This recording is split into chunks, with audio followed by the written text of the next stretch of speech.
7 মাস লুকিয়ে থাকার পর অবশেষে গ্রেফতার হলেন হাসিনার অন্যতম দোসর ও সাবেক দুর্যোগ প্রতিমন্ত্রী ডাক্তার এনামুর রহমান। ক্ষমতায় থাকাকালীন দুর্যোগ মন্ত্রণালয় থেকে গরিবের ত্রাণের হাজার হাজার কোটি টাকা মেরেছেন তিনি। গরিবের বরাদ্দের টাকায় কাটিয়েছেন আরাম আয়েশের জীবন। নিজের প্রতিষ্ঠিত এনাম মেডিকেল কলেজে রোগীদের আটকে রেখে আদায় করেছেন লাখ লাখ টাকা। তবে এবার আর রক্ষা হল না। রাজধানীর বসুন্ধরা থেকে এনামুর রহমানকে গ্রেফতার করেছে ডিবি। কিভাবে তাকে মাটির নিচের বাংকার থেকে গ্রেফতার করল ডিবি, তার নামে আরও কি কি ভয়ঙ্কর সব অভিযোগ রয়েছে, চলুন বিস্তারিত জেনে নেওয়া যাক। কথায় আছে, আল্লাহ ছাড় দেন কিন্তু ছেড়ে দেন না। মন্ত্রী ডাক্তার এনামের ক্ষেত্রেও তাই হল। এ জীবনে বহু দুর্নীতি আর অপকর্ম করেছে সে। অবশেষে ধরা তাকে খেতেই হল। রোববার দিবাগত রাতে এনামুর রহমানকে গ্রেফতার করা হয়। তার বিরুদ্ধে একাধিক মামলা রয়েছে বলে নিশ্চিত করেছেন ঢাকা মহানগর গোয়েন্দা পুলিশের প্রধান রেজাউল করিম মল্লিক। ডিবির একটি সূত্র জানায়, আজ থেকে তাকে আদালতে সোপর্দ করে রিমান্ডের আবেদন করা হবে। ডাক্তার এনামুর রহমান 10ম ও একাদশ জাতীয় সংসদে ঢাকা 19 আসন থেকে নির্বাচিত হন। তিনি দুর্যোগ ব্যবস্থাপনা ও ত্রাণ মন্ত্রণালয়ের প্রতিমন্ত্রী ছিলেন। এনাম মেডিকেল কলেজ ও হাসপাতালের প্রতিষ্ঠাতা চেয়ারম্যানও তিনি। যে হাসপাতালের বিরুদ্ধে গরিবরা টাকা দিতে না পারলে বেঁধে রাখার অভিযোগও ছিল। গত 5 আগস্ট ছাত্র জনতার অভ্যুত্থানে ক্ষমতাচ্যুত হয়ে দেশ ছাড়েন সাবেক প্রধানমন্ত্রী শেখ হাসিনা। এরপর একে একে নানা মামলায় গ্রেফতার করা হয় আওয়ামী লীগের অনেক নেতা কর্মীকে। সেই ধারাবাহিকতায় এবার কট খেলেন এই মন্ত্রী। জানা গেছে, বসুন্ধরার একটি বাসায় মাটির নিচে বাংকারে দীর্ঘদিন নিজেকে বন্দী করে রেখেছিলেন এই মন্ত্রী। কিছুতেই তার খোঁজ মিলছিল না। অবশেষে গোয়েন্দা তৎপরতায় তাকে 7 মাসের চেষ্টায় গ্রেফতার করা সম্ভব হয়েছে। কিভাবে অপারেশন চালানো হয়েছে মাটির নিচের বাংকারে, সে বিষয়ে এখনও কিছু জানা যায়নি। উল্লেখ্য, বিভিন্ন দুর্নীতি এবং অবৈধ সম্পদ অর্জনের অভিযোগে দুর্যোগ ব্যবস্থাপনা ও ত্রাণ মন্ত্রণালয়ের সাবেক প্রতিমন্ত্রী ও সাভার আসনের সাবেক এমপি ডাক্তার মোহাম্মদ এনামুর রহমানের বিরুদ্ধে চালাচ্ছে দুর্নীতি দমন কমিশন দুদক। দুদকের গোয়েন্দা প্রতিবেদনে বলা হয়েছে, ক্ষমতার অপব্যবহারের মাধ্যমে বিভিন্ন অনিয়ম ও দুর্নীতির মাধ্যমে তিনি অবৈধ সম্পদ অর্জন করেছেন। ডাক্তার এনামুর রহমান নিজ গ্রামে নগদ জমা ও বিভিন্ন প্রতিষ্ঠানে বিনিয়োগ আছে প্রায় 600 কোটি টাকার। এছাড়া Enam medical hospital private limited, Enam education and industrial village limited এবং এনাম ক্যান্সার হসপিটাল লিমিটেডে শত শত কোটি টাকা বিনিয়োগ রয়েছে। আরও জানা গেছে, সাবেক প্রতিমন্ত্রী এনামুর রহমান ক্ষমতার অপব্যবহারের মাধ্যমে বিভিন্ন অনিয়ম ও দুর্নীতির মাধ্যমে অবৈধ সম্পদ অর্জন করেছেন।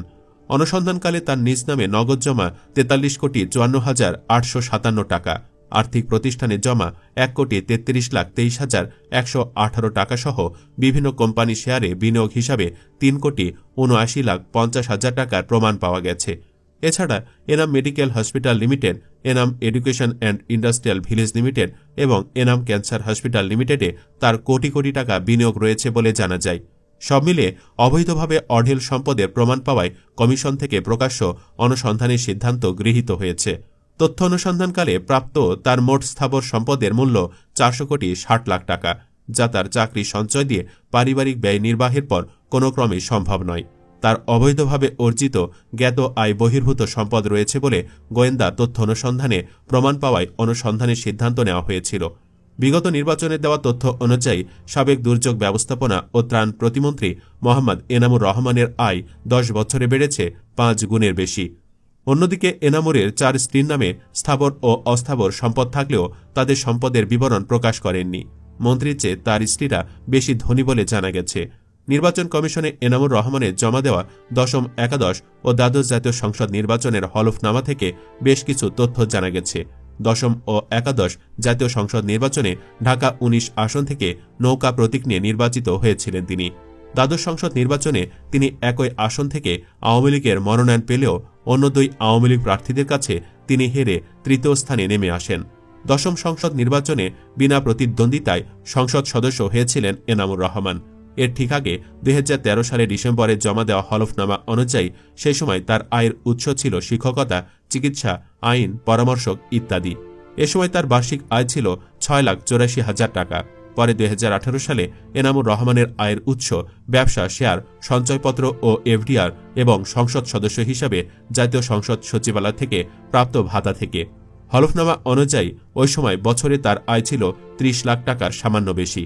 2019 সালের জানুয়ারিতে প্রতিমন্ত্রী হিসেবে শপথ নেন এনামুর। এরপর তার সম্পদ হু হু করে বাড়তে থাকে। ত্রাণের টাকায় তার আঙ্গুল ফুলে কলাগাছ হয়ে যায়। স্ত্রী ও ছেলেমেয়ের নামেও বিপুল সম্পদ গড়ে তোলেন তিনি। 2023 সালে সাবেক প্রতিমন্ত্রী এনামুর রহমানের বার্ষিক আয়ের উৎস ছিল দুটি: শেয়ার সঞ্চয়পত্র বা ব্যাংক আমানত এবং প্রতিমন্ত্রীর সম্মানী ভাতা। এরপর এক দশকের ব্যবধানে তার আয় বছরে কয়েকশো গুণের বেশি বেড়েছে। দশম ও একাদশ জাতীয় সংসদ নির্বাচনের হলফনামায় এনামুর রহমানের স্ত্রীদের সম্পদের কোনো হিসাব তিনি দেননি।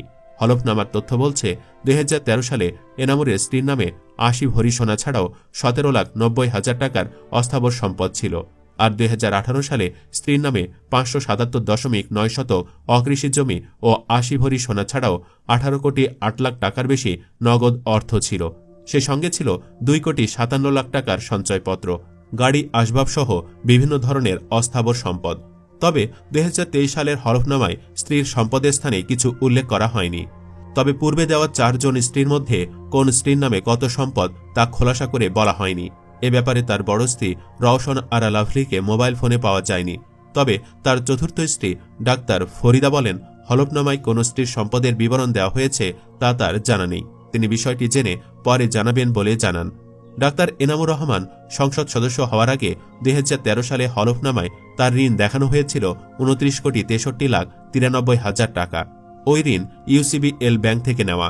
2018 সালের হলফনামায় ইউসিবিএলে এনামুরের দায় ছিল 58 কোটি 30 লাখ টাকার বেশি।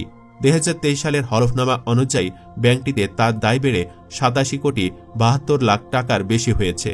দুর্নীতি ছাড়াও তিনি মেডিকেল কলেজ পরিচালনা করেন। সেই এনামে মেডিকেলের বিরুদ্ধে শত শত অভিযোগ রয়েছে।